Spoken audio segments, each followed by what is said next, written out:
Hello friends, welcome you all. Today we are going to start with JIB का third paper. इसका module D का chapter number 41 ये cover करता है contracts of indemnity को। तो कॉन्ट्रैक्ट्स ऑफ इंडेमनिटी का definition section 124 of Indian contract act 1872 के अधीन दिया गया है एंड सेक्शन 125 में डिफाइन किया गया है right of the indemnity holder. एक इंडेमनिटी होल्डर का क्या राइट्स होता है उसका definition section 125 of Indian contract act 1872 में दिया गया है। So starting with the introduction हम लोग यहाँ पे देख लेते हैं कि इन कॉन्ट्रैक्ट ऑफ इंडेमनिटी होता क्या है। सो कॉन्ट्रैक्ट ऑफ इंडेमनिटी का मतलब होता है लॉस या डैमेजेस को कंपनसेट करना, मतलब कि किसी के नुकसान की भरपाई करना। अगर हम लोग इसको एक एग्जांपल से समझें कि अगर बैंक में हम देखते हैं कि बैंक में डे टू डे ट्रांजैक्शंस में अगर कोई कस्टमर आता है डिमांड ड्राफ्ट बनवाने के लिए, सो यहाँ पे बैंक हो गया और दूसरा हो गया कस्टमर। एक कस्टमर आता है डिमांड ड्राफ्ट बनवाने के लिए, डिमांड ड्राफ्ट इशू कराने के लिए बैंक में आता है, यहाँ पे डीडी बनाने के लिए आता है और बैंक उसे डिमांड ड्राफ्ट इशू कर देती है और वह कस्टमर डिमांड ड्राफ्ट को लेकर चला जाता है।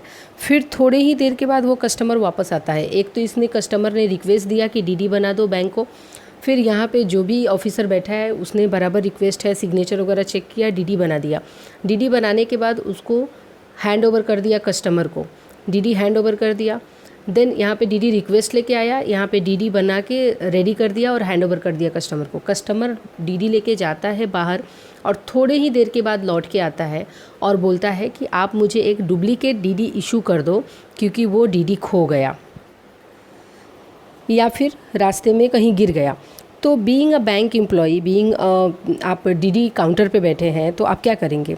आप उस कस्टमर से एक लॉस ऑफ डीडी का डिमांड ड्राफ्ट का इंडेमनिटी साइन करवाएंगे। एक लॉस ऑफ डिमांड ड्राफ्ट का इंडेमनिटी होता है बैंकों में, वो एक साइन करवाएंगे। उसके साथ जो भी स्टाम्प पेपर रिक्वायर्ड होगा वो लेंगे और फिर डुप्लीकेट डीडी आप इशू कर देंगे। उसके बाद आपने एक डुप्लीकेट डीडी यहाँ पे डुप्लीकेट डीडी इशू कर दिया। सो यहाँ पे उस इंडेमनिटी बॉन्ड में जो भी इंडेमनिटी लेटर आप लेते हैं डुप्लीकेट डीडी इशू करने के लिए, तो उस इंडेमनिटी बॉन्ड में यह मेंशन होगा कि इन केस ओरिजिनल डीडी की पेमेंट हो जाती है या फिर यह डुप्लीकेट डीडी इशू करने से बैंक को किसी प्रकार का लॉस या डैमेज होगा तो उसकी भरपाई कस्टमर करेगा। यहाँ पर बैंक लायबल नहीं होगा। मतलब यहाँ पर कस्टमर की किसी भी गलती की वजह से बैंक को अगर कुछ लॉस होता है तो उसकी भरपाई कस्टमर करेगा। सो यही कहलाता है इन contract of indemnity. So loss की भरपाई करने के लिए जो लॉस की भरपाई करता है, लॉस की भरपाई करने के लिए प्रॉमिस करता है, उसको हम बोलते हैं प्रॉमिसर। एंड जो उसे इसे कस्टमर को बोलेंगे प्रॉमिसर और यहाँ पे बैंक हो जाएगा प्रॉमिसी। मतलब किसी ने इसके साथ प्रॉमिस किया है कि जो भी लॉसेस होगा उसकी भरपाई किया जाएगा। एक indemnity contract of indemnity sign करके दिया हुआ है। अभी यहाँ पे कस्टमर को हम लोग इंडेमनीफायर बोलेंगे, इंडेमनीफायर बोलेंगे हम लोग कस्टमर को, क्योंकि इसने इंडेमनीफाई किया। इंडेमनीफाई का मतलब कि to compensate for the loss जो भी होगा उसकी भरपाई ये करेगा, तो इसे हम इंडेमनीफायर बोलेंगे। एंड बैंक यहाँ पे इंडेमनिटी होल्डर हो गया क्योंकि इसने कॉन्ट्रैक्ट ऑफ इंडेमनिटी कस्टमर से साइन कराया कि अगर इस डीडी को खो जाने पे या किसी भी तरह का लॉस होता है तो उसकी भरपाई कस्टमर को करना होगा। सो इस डेफिनेशन में एक और लाइन है कि the loss can be either by the conduct of promisor himself और by the conduct of any other person. या तो प्रॉमिसर जो इंडेमनीफायर है, जो कस्टमर है, उसकी वजह से अगर ये लॉस होता है या किसी थर्ड पार्टी के वजह से भी लॉस होता है तो उसकी भरपाई इंडेमनीफायर ही करेगा। उसी से उसकी भरपाई लिया जाएगा, उससे करवाया जाएगा जो भी लॉस होगा या डैमेजेस होगा। देन नेक्स्ट आता है right of indemnity holder. Indemnity holders के क्या राइट होता है? जो इंडेमनिटी होल्डर है, जो जहाँ पे हमने एग्जांपल में देखा बैंक का एग्जांपल, तो उसके पास क्या क्या राइट्स है और ये राइट्स कहाँ पे डिफाइन किया गया है? इसका डेफिनेशन दिया गया है 125 ऑफ इंडियन कॉन्ट्रैक्ट 1872 में। Then so right of indemnity holder का definition 125 of Indian contract act 1872 में दिया गया है। देन यहाँ पे है कि राइट ऑफ इंडेमनिटी होल्डर क्या हो सकता है। सो द इंडेमनिटी होल्डर मतलब कि प्रॉमिसी, यहाँ पे जो बैंक था वो जिसको इंडेमनीफाई किया गया है कि हैज़ फॉलोइंग राइट व्हेन सूड। अगर यहाँ पे ये दिया है कि अगर कोई लीगल एक्शन लिया जाए या फिर इंडेमनीफायर ने लॉस का कंपनसेशन करने के बजाय कोर्ट में सूट फाइल कर देता है कि आई एम नॉट लायबल, या फिर ऐसी कोई इंडेमनिटी मैंने साइन नहीं की है, तो इस केस में इंडेमनिटी होल्डर के पास कुछ राइट्स होते हैं। तो वो कौन कौन सा होता है। सबसे फर्स्ट यहाँ पे देखिए कि ऑल डैमेजेस, यहाँ पे डैमेज की बात हो रही है, तो ये राइट्स को याद करने का सबसे अच्छा तरीका है कि सबसे पहले डी मतलब डैमेज, सेकेंड आपका आएगा कॉस्ट मतलब सी, एंड थर्ड आएगा सम ऑफ पेड मतलब एस, जितने भी सम पेड किया गया है, और फोर्थ आता है right to sue for specific performance तो आर। DCSR से आप राइट्स याद कर सकते हैं। अगर एग्जाम में क्वेश्चन आ जाता है कि राइट्स ऑफ इंडेमनिटी होल्डर इसमें से कौन कौन से है और कौन से नहीं है, तो उसको याद करने का ये अच्छा तरीका है। तो हम लोग इसको 1 बाय 1 देख लेते हैं।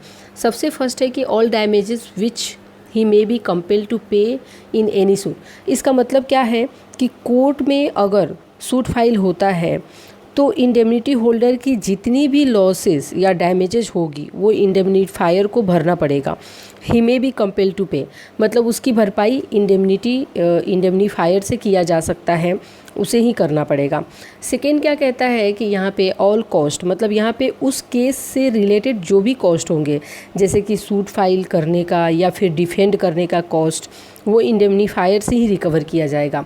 इंडेमनीफायर हमने DD के केस में अभी एग्जांपल देखा, इंडेमनीफायर मतलब कस्टमर। तो अगर कोर्ट में सूट फाइल होता है, अदरवाइज़ कुछ डिफेंड होता है, तो उस केस में इंडेमनीफायर से पैसे वसूला जा सकता है। अभी देखिए, जब कोर्ट में सूट फाइल होगा या कोर्ट में जो भी लीगल एक्शन लिए जाएंगे उसके चार्जेस तो इंडेमनिटी होल्डर ही भरेगा, बाद में उसकी भरपाई वो इंडेमनीफायर से करेगा। थर्ड यहाँ पे क्या बोलता है, थर्ड यहाँ पे पॉइंट बोलता है कि all sum paid in compromise not contrary to indemnity. इसका मतलब क्या होता है कि अगर इंडेमनिटी होल्डर ने किसी थर्ड पार्टी से कुछ कंप्रोमाइज़ किया, जैसे कि सूट फाइल हुआ है तो लॉयर को कुछ कंप्रोमाइज़ करके चार्जेस अलग से पे किया, तो कुछ ऐसे पैसे पे किए वो भी इंडेमनीफायर से रिकवर होगा। एंड फोर्थ कहता है कि ये जो right to sue for specific performance, इसका मतलब है कि the indemnity holder is entitled to sue for specific performance if he has incurred absolute liability and the contract cover such. अगर ऐसा कुछ लाइबिलिटी कॉन्ट्रैक्ट में लिखा हुआ है तो वो भी रिकवरी इंडेमनीफायर से किया जाएगा। अब यहाँ पे एक एग्जांपल देखिए, यहाँ पे बुक का एक एग्जांपल दिया है कि एक क्वेश्चन पूछा गया है कि मिस्टर ए है, उसने सी से एक कॉन्ट्रैक्ट किया जिसमें ये बोला कि मतलब यहाँ पे बी और सी है, बी ने पैसे दिए हैं सी को और ए ने सी से कॉन्ट्रैक्ट किया। चलिए इसको हम लोग समझते हैं एक पेपर पे कि क्या हो रहा है एक्चुअल में सारी चीज़ें। सो यहाँ पे बुक में आपका क्या दिया है, बी है और बी ने लोन ले रखा है सी से 1 लाख रुपए का। बी ने 1 लाख रुपए का लोन सी से ले रखा है। सो यहाँ पे बी ने रिसीव किया है और बी ने चुकाया नहीं है, तो ए बीच में पिक्चर में आता है और ए सी के साथ एक कॉन्ट्रैक्ट मतलब इंडेमनिटी साइन करता है। ए यहाँ पे इंडेमनिटी साइन करता है और ये बोलता है कि बी तुम पे इस पैसे के बदले में कुछ केस फाइल नहीं करेगा। तो इसने इंडेमनिटी साइन कर दिया, ए ने सी के साथ इंडेमनिटी साइन कर दिया। तो क्वेश्चन ये पूछा जा रहा है कि अगर बी ने अपने पैसे को रिकवर करने के लिए सूट फाइल कर दिया तो उस केस में ये क्या इंडेमनिटी, यहाँ पे इंडेमनिटी नहीं बल्कि हम कॉन्ट्रैक्ट करेंगे, ये क्या कॉन्ट्रैक्ट वैलिड होगा? तो बिल्कुल होगा, क्योंकि यहाँ पे दिया हुआ है कि contract act specifically provide that such a contract can be entered into. ऐसा कोई कॉन्ट्रैक्ट हो सकता है और इस कॉन्ट्रैक्ट को नाम दिया गया है कॉन्ट्रैक्ट ऑफ इंडेमनिटी। ऐसे भी कॉन्ट्रैक्ट हो सकते हैं और जिसको हम लोग कॉन्ट्रैक्ट ऑफ इंडेमनिटी कहते हैं। नेक्स्ट उसके बाद एक एग्जांपल दिया है कि जितने भी इंश्योरेंस कॉन्ट्रैक्ट हैं वो कॉन्ट्रैक्ट ऑफ इंडेमनिटी का एग्जांपल है, क्योंकि all insurance contract are contract which indemnify a person from a certain loss. अभी देखिए यहाँ पे अगर एग्जांपल से हम समझें कि यहाँ पे एक इंश्योरेंस की कंपनी है, इंश्योरेंस कंपनी है एंड दूसरा हो जाता है पॉलिसी होल्डर। सो कंपनी ने कुछ इंश्योरेंस बेचे हैं तो पॉलिसी होल्डर, यहाँ पे पॉलिसी होल्डर कौन हो जाता है? Indemnity holder. इसे इंडेमनिटी होल्डर भी हम कहेंगे और इसे हम प्रोमिसी भी कहेंगे। और यहाँ पे जो कंपनी है इंश्योरेंस कंपनी, जो इंश्योरेंस कंपनी है इसे हम लोग इंडेमनिफायर बोलेंगे और अदरवाइज हम लोग प्रोमिसर भी इसको बोलेंगे। सो इस केस में देखिए कि जो पॉलिसी होल्डर है मतलब कस्टमर कोई भी होगा जो जिसने पॉलिसी ख़रीद रखा है, यहाँ पे वो इंडेमनिटी होल्डर हो गया। लेकिन हमने जो पिछला एग्जांपल देखा था डिमांड ड्राफ्ट का, उसमें बैंक वहाँ पे इंडेमनिटी होल्डर हो रही थी और कस्टमर वहाँ पे इंडेमनिफायर हो रहा था। तो दो लोगों के बीच में कॉन्ट्रैक्ट साइन किया जाता है और वो हो जाता है आपका एक हो जाता है इंडेमनिफायर और जो कि लॉस का भरपाई करेगा, और दूसरा हो जाता है आपका इंडेमनिटी होल्डर। देन अभी नेक्स्ट आता है कि इम्प्लाइड इंडेमनिटी। तो इम्प्लाइड इंडेमनिटी क्या होता है? इम्प्लाइड इंडेमनिटी का मतलब है कि यहाँ रिटन कॉन्ट्रैक्ट प्रेजेंट नहीं होता, कोई भी रिटन कॉन्ट्रैक्ट आपके पास प्रेजेंट नहीं होगा, लेकिन बट सम सर्कमस्टांसेस में कॉज टू हैपन, ऐसे कुछ सर्कमस्टांसेस आ जाएंगे जिसकी वजह से वो इंडेमनिटी कहलाएगा, तो उसको हम लोग इम्प्लाइड इंडेमनिटी कहते हैं। तो यहाँ पे एक एग्जांपल दिया है कि एक ब्रोकर ने गवर्नमेंट प्रोमिसरी नोट बैंक को इंडोर्स कर दिया फॉर्ज करके, मतलब फ्रॉजरी का केस हो गया ये। यहाँ पे एक ब्रोकर मतलब वो जाना पहचाना ब्रोकर है जो बैंक में हमेशा आता है और गवर्नमेंट के प्रोमिसरी नोट को हमेशा लेके आता है, बट फॉर्ज साइन करके उसने गलत साइन करके और उसको बैंक में इंडोर्स कर दिया। बैंक ने क्या किया, समझा कि चलो ये गुड फेथ में है, उसने सारी चीज़ें चेक की और उसको रिन्यूअल के लिए दे दिया पब्लिक डिपार्टमेंट ऑफिस, मतलब जो भी ऑफिस थी गवर्नमेंट की, पब्लिक डिपार्टमेंट ऑफिस, वहाँ से उसने रिन्यू करा लिया। तो जब भी मीनवाइल द ट्रू ओनर, जो भी ट्रू ओनर था, जो भी ऑथराइज सिग्नेटरी था, उसको मालूम चला कि ये तो फ्रॉजरी का केस है, तो उसने secretary of state for conversion यहाँ पे उसने बैंक के ऊपर केस कर दिया, तो कि ये जो है फ्रॉजरी किया गया है, बैंक ने हमसे फ्रॉजरी किया और इस चेक का प्रोमिसरी नोट का रिन्यूअल करा लिया। तो ये केस जो है वो इम्प्लाइड इंडेमनिटी का बनता है। तो कि मतलब कि एक रिटन डॉक्यूमेंट नहीं होता है, रिटन इंडेमनिटी साइन नहीं होता है, लेकिन कुछ ऐसे सर्कमस्टांसेस आते हैं, हैपन होते हैं, जिसकी वजह से वो इंडेमनिटी इम्प्लाइड इंडेमनिटी कहलाता है। देन नेक्स्ट आता है इनफोर्सिबिलिटी ऑफ कॉन्ट्रैक्ट ऑफ इंडेमनिटी। इसका मतलब क्या होता है? सो कोई भी कॉन्ट्रैक्ट ऑफ इंडेमनिटी इन्फोर्स कब होता है?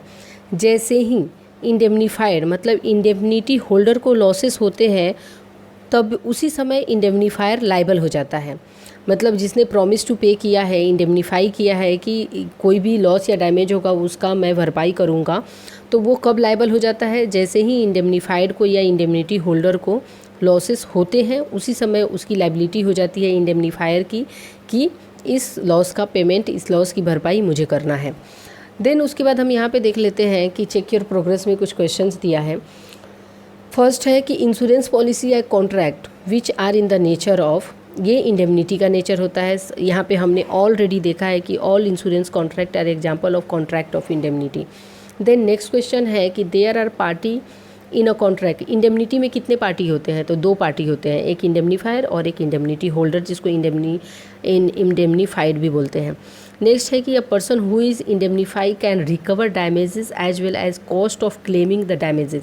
तो अभी हमने देखा कि राइट ऑफ इंडेमनिटी होल्डर में हमने देखा कि damage plus cost plus sums भी अगर कंप्रोमाइज़ करके कुछ सम पे किया है तो वो भी ले सकता है। सो ये ट्रू हो जाएगा। देन हम लोग थोड़े क्वेश्चंस देख लेते हैं कि इस चैप्टर को पढ़ने के बाद थोड़े क्वेश्चंस हैं। जैसे फर्स्ट है कि a contract is indemnity, contract of indemnity कहाँ पे डिफ़ाइन किया गया है, कौन से सेक्शन के अंदर डिफ़ाइन किया गया है? तो ये हो जाता है section 124 of Indian contract act. Next है कि right of indemnity, right of the indemnity holder कहाँ पे डिफ़ाइन है? तो ये 125 में डिफ़ाइन है। नेक्स्ट है कि कॉन्ट्रैक्ट ऑफ इंडेमनिटी में भी एक्सप्रेस होगा, इम्प्लाइड होगा, एक्सप्रेस और इम्प्लाइड होगा, तो ये हो जाता है एक्सप्रेस या इम्प्लाइड। देन नेक्स्ट है कि the promisor is also called, promisor को हम क्या बोलते हैं, इंडेमनीफायर बोलते हैं, और प्रोमिसी को हम लोग इंडेमनिटी होल्डर बोलते हैं। सो ये हो गया question and answer. So thank you so much for watching this video. Next हम लोग कॉन्ट्रैक्ट ऑफ गारंटी करेंगे next chapter. Thank you so much for watching this video.